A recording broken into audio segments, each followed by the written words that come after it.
Assalamualaikum warahmatullahi wabarakatuh. Teman-teman sekalian, baru-baru ini jagat maya sedang ramai dengan kabar duka dari saudara-saudari kita yang ada di Pulau Sumatera, tepatnya di Provinsi Aceh, Sumatera Utara, dan Sumatera Barat.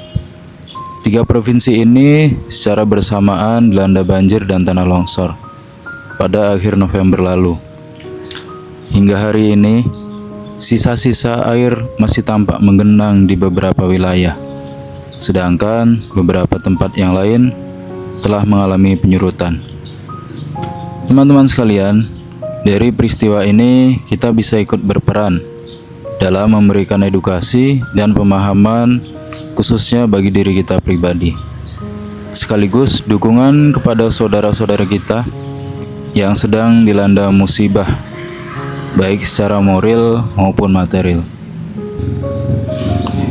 Melihat berbagai ketimpangan yang ada dalam beberapa video rekaman yang beredar, tampak begitu memprihatinkan. Banjir bandang yang memasuki wilayah pemukiman warga begitu banyak membawa sisa-sisa pepohonan, batang-batang pohon utuh yang sudah mengering, sampai potongan-potongan kayu dan ranting yang menutupi rumah-rumah penduduk. Seakan-akan alam ingin mengabarkan sesuatu kepada manusia.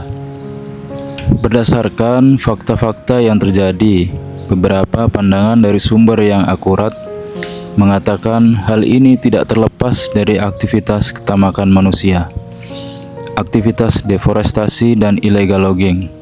Penebangan pohon secara liar tentu akan membuat sejumlah dataran tinggi dan perbukitan menjadi gundul, sehingga alam yang seharusnya mampu menjaga ekosistem dari debit air hujan yang turun, sekarang seperti kehilangan jati dirinya.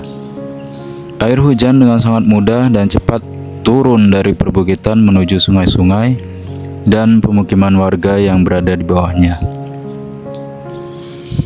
Teman-teman sekalian, sungai yang tenang saja ketika turun hujan dengan debit air yang tinggi sangat berpotensi meluapkan air sampai ke daratan. Apalagi ditambah oleh faktor hutan yang gundul dan batang-batang pohon yang bertebaran di mana-mana. Sehingga hal ini semakin memperparah keadaan. Air sungai lebih mudah menuju daratan.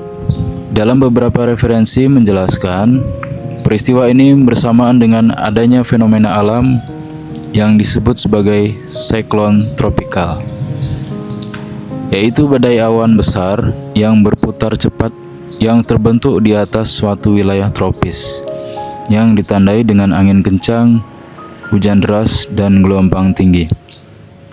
Curah hujan yang ekstrim inilah yang kemudian mengakibatkan aliran sungai menjadi meluap sampai ke permukiman penduduk.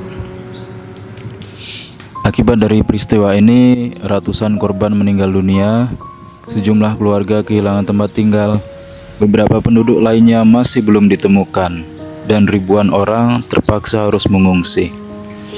Berdasarkan informasi yang ada, wilayah yang terdampak paling parah terjadi di Tapanuli dan Sibolga, Sumatera Utara. Aceh mengatakan bencana ini seakan-akan menjadi tsunami kedua bagi mereka. Bencana ini jelas-jelas membawa dampak ekologis bagi kehidupan seluruh makhluk dan ekosistem yang ada di dalamnya. Teman-teman sekalian, ada sedikit fakta yang membuat kita bertanya-tanya. Di tengah-tengah kondisi daerahnya yang sedang dilanda duka, justru kepala daerahnya sendiri mengatakan sesuatu yang tidak mesti diucapkan. Sebagai pemimpin mengatakan menyerah dan tidak mampu menangani bencana, ini adalah suatu kecerobohan. Mereka seolah-olah mengangkat bendera putih, mengangkat tangan dan melepas tanggung jawab. Bahkan kenyataan ini diungkapkan secara tertulis. Sungguh miris apapun alasannya. Padahal saat-saat seperti inilah seorang pemimpin sangat dibutuhkan. Seorang pemimpin diuji keteguhannya. Beruntungnya Bapak Presiden Prabowo dapat segera meninjau lokasi. Dan harapan kita tentu semua korban dapat segera memperoleh bantuan dan pemulihan dari pemerintah. Bencana ini adalah bencana nasional bagi kita semua. Teman-teman sekalian, Apapun yang terjadi di balik peristiwa itu semua, tentu kita sebagai seorang manusia, sebagai hamba Tuhan yang Maha Kuasa, memiliki kelemahan-kelemahan dan kelalaian. Ini semua tidak akan terjadi tanpa ulah tangan manusia itu sendiri. Allah Subhanahu wa Ta'ala telah menjelaskan hikmah-hikmah dan segala peristiwa di dunia ini dalam kitab-Nya.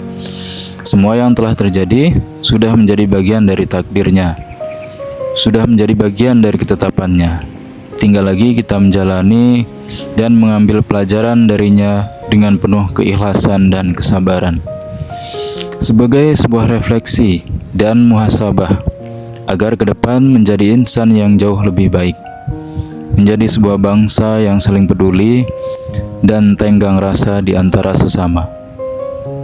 Semoga saudara-saudara kita segera pulih dan kembali menjadi bagian satu kesatuan yang utuh sebagai Indonesia. Pray for Sumatera.